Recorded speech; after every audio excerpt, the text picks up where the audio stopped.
When your teammate leaves the fridge open and the samples are ruined.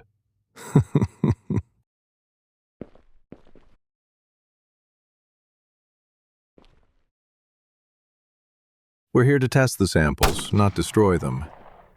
What am I supposed to do with these?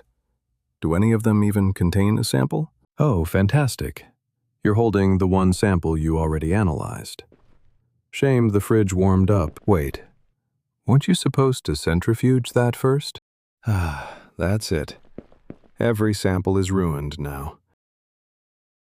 Get some rest. We'll meet again. Let's see what he did.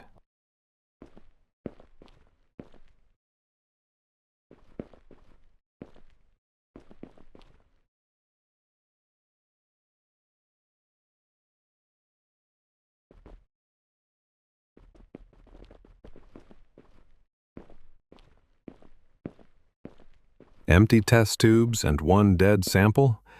Congratulations.